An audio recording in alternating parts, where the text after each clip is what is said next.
Bahagia, sehat, kaya raya, dan berguna. Mempersembahkan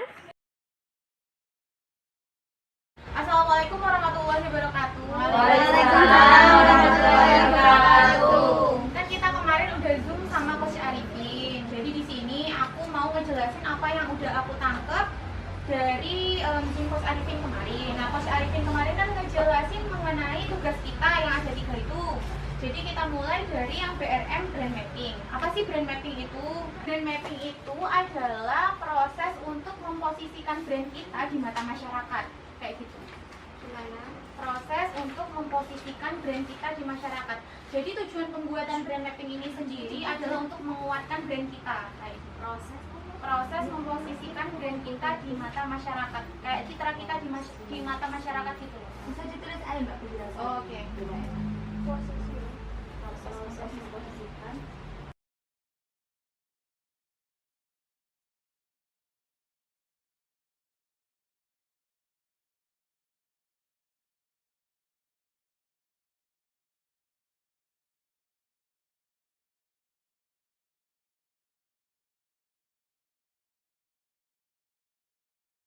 Udah belajar BRM, udah tahu definisi dari BRM itu apa? Yang nanti jangan ikut jawab, yang mbak-mbak KPT aja yang jawab. BRM itu singkatannya apa mbak? Business roadmap. Business roadmap. Udah jelas ya, BRM itu singkatannya adalah business roadmap kayak gitu. Jadi peta untuk bisnis kayak gitu kurang lebihnya. Kita masuk di poin pertama mengenai target pasar. Apa sih sebenarnya target pasar itu? Jadi target pasar itu adalah cara kita supaya kita bisa menentukan produk kita ini nantinya akan didistribusikan kepada siapa kayak gitu. Di sini udah ada jenis-jenisnya mulai dari usia, kemudian seks ataupun gender, kemudian ada pendidikan, ekonomi dan juga letak geografis. Nah, teman-teman di sini udah membuat ini kan, udah buat BRM brand mapping ini sendiri kan. Jadi otomatis juga paham kan ini pasti beda-beda kan target pasar kita. Mulai dari toko Kertasari beda, toko Ketapang beda kayak gitu kan ya. Kalau untuk aku sendiri target pasar dari toko-toko yang udah aku pegang itu aku masuk di usia 10 sampai 50 tahun. Kenapa kita ambil usia 10 tahun? Karena di usia tersebut anak itu meskipun nggak dapat penghasilan sendiri, tapi mereka itu udah bisa ininya menyisihkan uang saku mereka itu untuk membeli paketan kayak gitu. Jadi misal sakunya itu sehari 10.000. Misalkan mereka ada keinginan untuk internetan kayak apa namanya TikTokan. Kalau misal orang tua mereka nggak ngasih uang, otomatis kan timbul keinginan untuk mengumpulkan uang itu sendiri kan. Nah, aku kira di usia 10 ini mereka juga udah bisa membedakan intinya uang tabungan sama uang jajan kayak gitu. Paham teman-teman? Paham.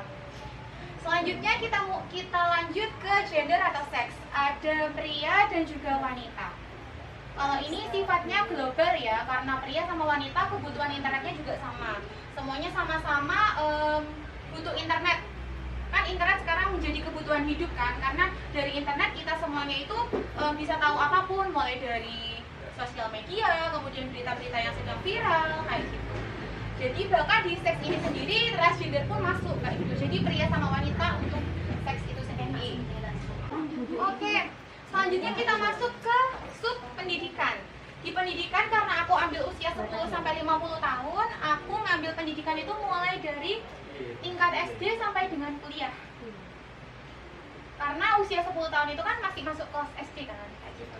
Selanjutnya kita lanjut ke tingkat ekonomi. Kalau untuk Soge Barengsel tingkat ekonominya itu ada 2. Ada yang menengah ke bawah,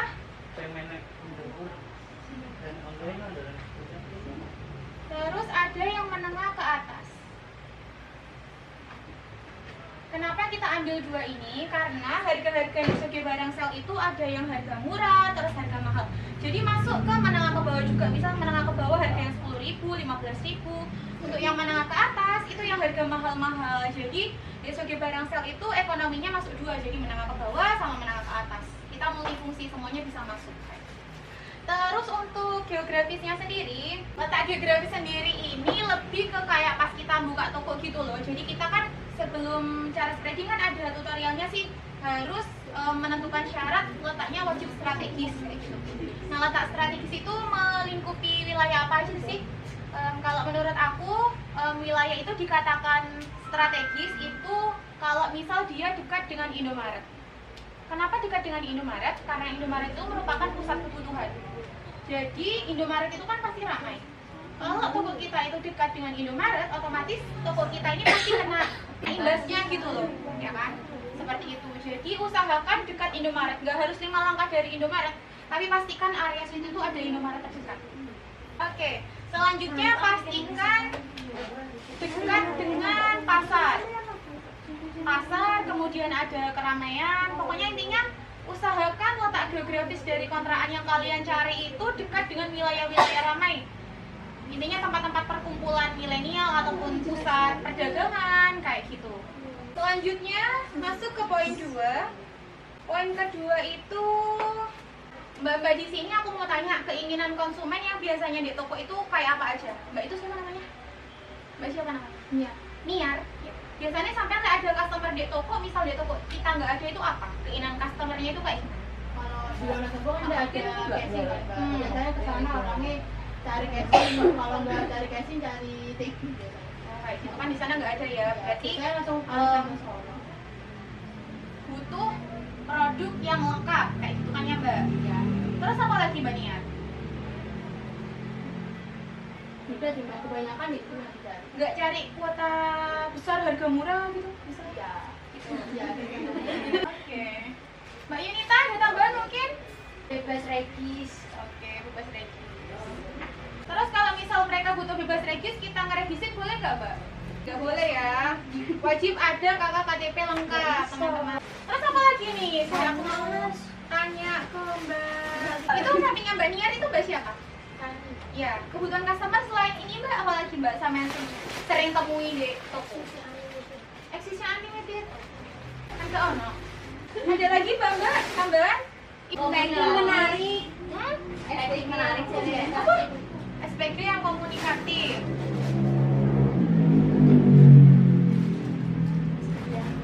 Diskon. Diskon. Wangi kan masuk ya grooming. Kurang satu buat melengkap. Itu mau derivatif Apa? foto packing yang menarik. Barang bergaransi. Oke. Sudah ya teman-teman. Jadi keinginan konsumen itu yang biasa customer kalau datang ke toko kita itu mereka itu bisa nyari nggak ada. Ya ini keinginan konsumen itu seperti itu. Jadi usahakan kita itu punya produk-produk yang menjadi keinginan customer seperti ini. Mulai dari produk lengkap. Kalau toko kita kan memang produknya udah lengkap. Terus kuota besar, harga murah. Apakah ini udah ada tersedia di toko kita teman-teman? Sudah. Contohnya barang apa? Contohnya Terus SPG komunikatif. Apakah SPG kita sekarang udah komunikatif Mbak Erika? Ada yang beberapa komunikatif, ada yang belum. SPG yang komunikatif itu seperti apa sih Mbak Erika? Kayak tahu customer itu butuh apa, terus kita kayak nanya-nanya bapak itu biasanya pakai apa gitu. Jadi lebih kebutuhan customer itu kita ngerti. Nah benar. Jadi komunikatif itu maksudnya gitu ya. Kita yang lebih aktif ke customer kita. Jadi selain komunikatif kita itu juga perlu yang namanya edukatif. Jadi kita itu wajib bisa menjelaskan, misal kuotanya apa ya, kita wajib bisa menjelaskan ke customer itu. Jadi kalau di depan customer itu kita nggak boleh kelihatan goblok kayak gitu. Jadi kita wajib secara yakin. Soalnya kalau kita menjelaskan dengan yakin, pasti customer tertarik. Tapi kalau kita jelasinnya kayak customer pasti ragu untuk beli produk kita. Bisa dipahami Mbak? Bisa. Selanjutnya kita masuk ke diskon. Apakah toko kita udah ada diskon? Sudah. Toko kita udah sering diskon ya, harga murah, kayak gitu-gitu udah ada tebus murah. Jadi udah masuk deh keinginan konsumen yang bagian diskon. Kalau groomingnya, semuanya apa udah grooming? Belum. Oh belum Mbak? Belum. Siapa Mbak yang gerak grooming Mbak? Biasanya? Banyak. Biasanya Mbak Piang itu melihatnya dari absen atau datang secara langsung? Dari absen banyak, data secara langsung juga banyak. Seperti itu. Jadi grooming ini penting ya teman-teman. Soalnya kalau di toko, kalau misal kalian itu dulu customer itu sudah kayak gimana ya? Kalau kalian cantik itu nggak harus memang cantik dari lahir, enggak. Kita intinya kayak lipenan, intinya bedakan itu sudah lebih dari itu sudah lebih dari cukup ya teman-teman. Wangi, nah betul. Ya, terus yang terakhir adalah butuh packing menarik. Kenapa butuh packing menarik? Karena kalau semisal ACC kita kan kebanyakan packingnya gadus ya Mbak Dinda ya. Jadi apalagi kayak powerbank gitu yang lama-lama kan packingnya kurang bagus. Nah itu jadi membuat customer ragu mau beli. Misal harganya mahal tapi packingnya gak bagus, otomatis customer juga ragu mau beli. Ini udah selesai kan ya? Oke, selanjutnya poin pertama udah, poin kedua udah, sekarang poin ketiga. Poin ketiga mengenai nilai tambah. Nilai tambah itu bisa disebut juga dengan personality. Personality itu apa sih? Personality itu kayak ciri khas. Ciri khas yang bisa meningkatkan nilai jual kita kepada masyarakat. Kita mulai dari nilai tambah itu dibagi menjadi 3, ada fungsional, ada emosional, ada spiritual. Fungsional aku mau minta Mbak Dinda, boleh dijelaskan fungsional itu apa? Apa aja? Kalau fungsional kayak ciri-ciri perusahaan, Ada papan promo, Ada papan promo, terus Mbak Dinda apa lagi? Mewah, ya mewah, Murah. murah. lengkap. Baik Mbak, sudah lengkap. Oke, jadi nilai tambah itu yang pertama ada fungsional. Fungsional itu yang udah dijelasin sama Mbak Dinda ada apa aja, mulai dari lengkap, SPG cantik, terang, papan promo mewah, dan juga murah kayak gitu. Sebenarnya fungsional itu menurut Coach Arifin kemarin itu adalah kita itu mendapat apa di toko kita itu. Jadi fungsional itu intinya adalah kita dapat apa di toko itu. Kita kan dapat kelengkapan barang, kita jual aksesoris, kita jual paketan data mulai dari provider A sampai B kayak gitu, A sampai Z kayak gitu. Terus kemudian kita juga menawarkan looking SPG yang cantik-cantik, kemudian tokonya itu terang, terus kemudian papan promonya itu jelas dan juga besar. Udah ya. Terus kemudian di toko kita ini customer juga mendapatkan harga-harga yang murah seperti itu teman-teman. Nah, untuk dari fungsional apa? Ada yang mau ditanyakan? Ada? Ya. Selanjutnya kita masuk ke emosional. Pengertian dari emosional ini apa sih? Kalau pengertian emosional sendiri itu adalah aspek psikologis yang mempengaruhi customer supaya datang ke kita. Kayak gitu. Aspek psikologis yang mempengaruhi datangnya customer ke kita. Oke, selanjutnya ayo emosional teman-teman. Aku mau nunjuk Mbak siapa ya? Mbak Suryani, silakan dijelaskan apa itu emosional apa aja? Emosional itu ada kayak promosi murah. Oke, tebus murah. Lanjut. Terus kayak ada cuci gudang. Apa? Cuci gudang. Cuci gudang. Terus? Terus sama setiap pembelian tuh misalnya dapat kayak gratis. Free-freean. Terus Mbak. Selanjutnya beli apa gratis apa? Kita kan sering kalau misal ada event Valentine atau event kasih sayang, kita kan udah ada hadiah-hadiah nih. Jadi kita udah memenuhi pesan utama customer yang beli apa gratis apa. Kayak gitu. Bisa dipahami poin keempat? Berarti tebus murah itu masuk itu berarti itu. Tebus murah? Iya, masuk pesan utama. Customer kan suka yang tebus murah. Pesan utama itu berarti sama aja dengan keinginan konsumen. Iya, kurang lebih seperti itu. Cuman ini dikemas dengan kata-kata yang lebih baik kayak gitu. Ayo lanjut apa guys? Jargon, pusat tanda data dan aksesoris terlengkap. Tanda data dan aksesoris lengkap. Ayo, ada apa lagi teman-teman? Mbak Vina tolong dibantu. Ada ganti bergaransi. Aksesoris bergaransi. Tidak jatuh Bisa ganti baru. Jadi kartu lebih murah dibandingkan voucher. Kan itu mesti. Ayo di internet. Apa? Sing mbok fokus apa? Wah, pinter Fatim. Nebak Mbak. Oke, sudah ya. Tagline atau jargon tadi tak sebutin lagi. Terima kasih bantuannya Ibu Dela. Jadi yang pertama itu ada pusat paket data dan aksesoris lengkap. Kemudian yang kedua adalah ACC bergaransi rusak ganti baru. Terus yang ketiga adalah ganti kartu lebih murah dibandingkan voucher. Jadi gitu teman-teman. Baru tahu ya? Merek atau nama? Sogi bareng. Ambek enggak salah. Sogi bareng ambil pusat paket data aksesoris terlengkap. Iya teman-teman penjelasannya. Dari sini ada yang mau ditanyakan. Kalau nggak ada yang ditanyakan akan aku tunjuk satu orang untuk menjelaskan ulang secara singkat beserta kesimpulan. Oke, silakan. Ada yang mau ditanyakan? Kan udah tak jelaskan, tinggal mengulang. Mbak Fahri, silakan maju ke depan.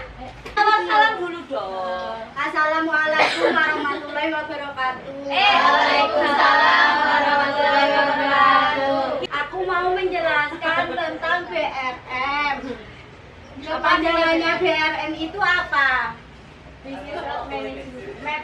Ya, Erika pintar. Business roadmap. Apa sih bisnis roadmap? Roadmap itu proses mempromosikan brand kita di masyarakat. Jadi itu memperkuat citra kita di masyarakat. Kalau misalnya kita nggak bikin BRM, kenapa sih? Nanti kita customer itu nggak tahu sama kita. Terus tujuannya kita bikin BRM? Biar customer tahu, terus kita itu ada target pasarnya sendiri gitu. Jadi kan nggak semuanya. Karena biasanya customer tahu karena dari promo-promo kita. Kenapa kok ada Kita harus ada BRM juga. Kan nggak semua customer itu punya nomornya kita. Jadi kalau kita di WA itu, iya tadi. Gimana pertanyaannya tadi? kan customer tahu kita itu kan bisa dari promo, bisa dari sosmed, kita kan udah kita udah nggak bisa bikin bikin BRM. kenapa kok harus bikin BRM juga? Bukannya itu aja customer udah tahu. Ayo lanjut apa? Kenapa, Mbak? Padahal kita kan ada media sosial, kita punya media yang orang luar jangkau. Apa kok kita harus bikin BRM? Agar kerjaan lebih itu nggak sih Mbak, lebih tertata gitu nggak sih kalau kita punya target sendiri? Lebih lengkap ya. Setiap orang kayak setiap toko kan target pasarnya sudah beda. Biar nggak salah sasaran nih pendistribusiannya. Terus biar memiliki target kayak target pasar kayak gitu. Kan wes kamu ya. Biar kita tahu keinginan konsumen. Ya terus. Asin. Jadi apa saya tujuannya kita itu disuruh bikin BRM lah, benar dari Mbak Piang. Apa kok aku sudah ono BRM? Sedangkan kita harus punya sosial media, kita sudah punya semuanya, kita harus pegangan kabeh. Kenapa kok aku harus perlu melakukan BRM lah?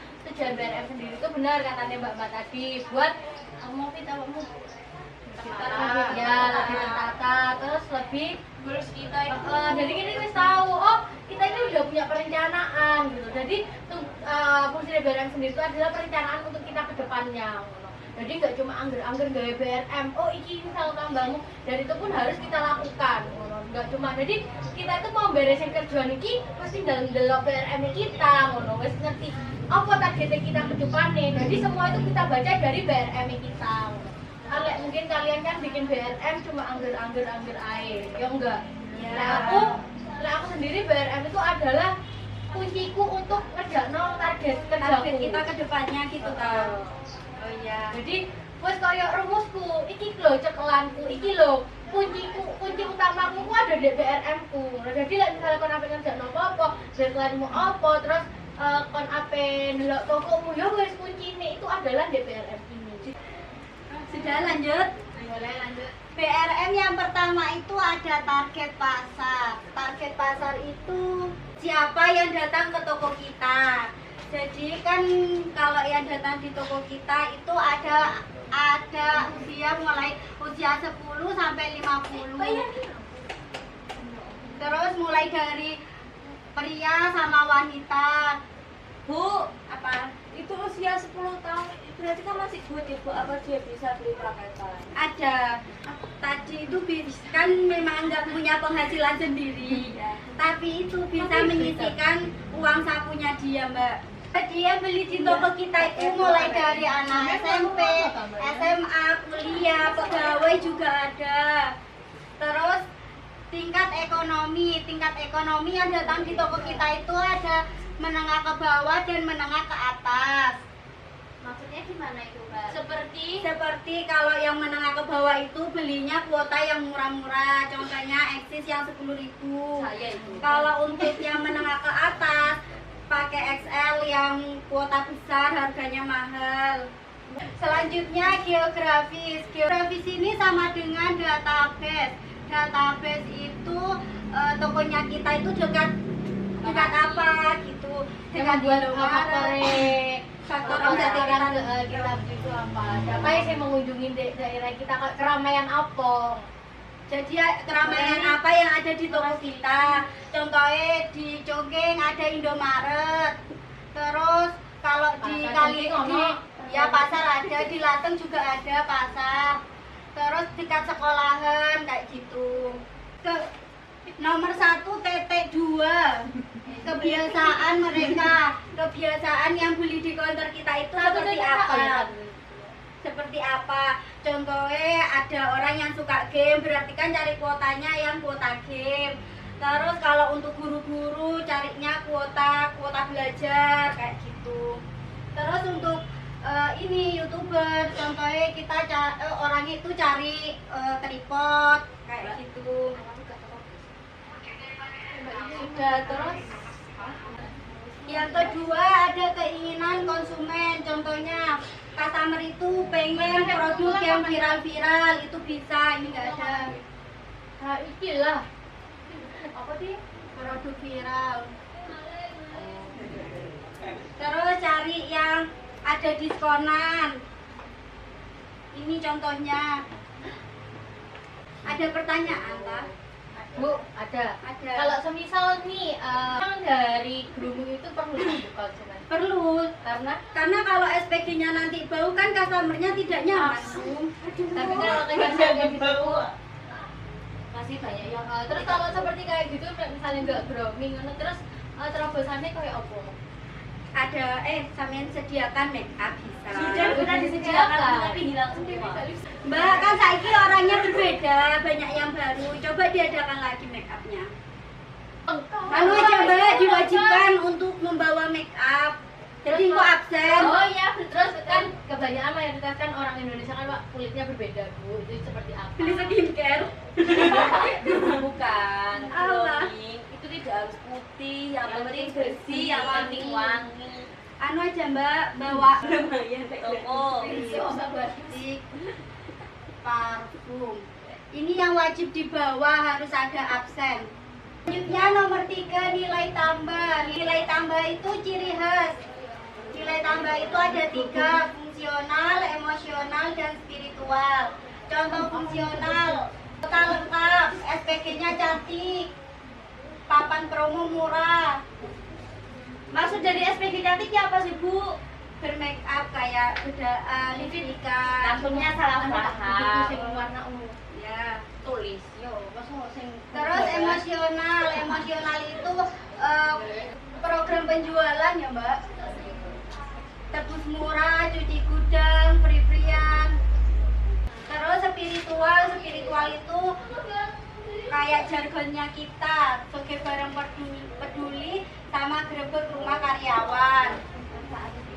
Manfaat spirituality ini biar customer itu merasa biar ini peduli ndek masyarakat. Jadi neng kolek wong itu kan aku nak tuku ndek kono beno iso koyo donasi pisan koyo ngono Mbak. Lek grebek rumah karyawan iki lebih ke karyawan koyo lebih peduli di karyawan. Yang keempat, pesan utama itu lebih ke customer kepada kita. Pesan-pesan customer untuk kita. Customer butuh apa? Butuh produk berkualitas ambek garansi, terus stoknya lengkap, harga murah kayak gitu. Terus yang nomor 5, tagline atau jargon. Kita punya 3 jargon. Yang pertama, pusat paket data dan aksesoris terlengkap. Yang kedua, ACC bergaransi. Yang ketiga, ganti kartu lebih murah dibanding voucher. Yang keenam, ada merek atau nama. Kita dikenalnya sebagai Soge Bareng sama pusat ACC terlengkap. Yang terakhir, logo wajah yang ada di depan genteng, di atas genteng. Yang warna pink. Sudah. Ada yang ditanyakan, ibu-ibu? Terima kasih karena sudah mendengarkan teman-teman semuanya. Semoga apa yang aku sampaikan bermanfaat. Untuk teman-teman hari ini sudah masuk zona belajar semua kan?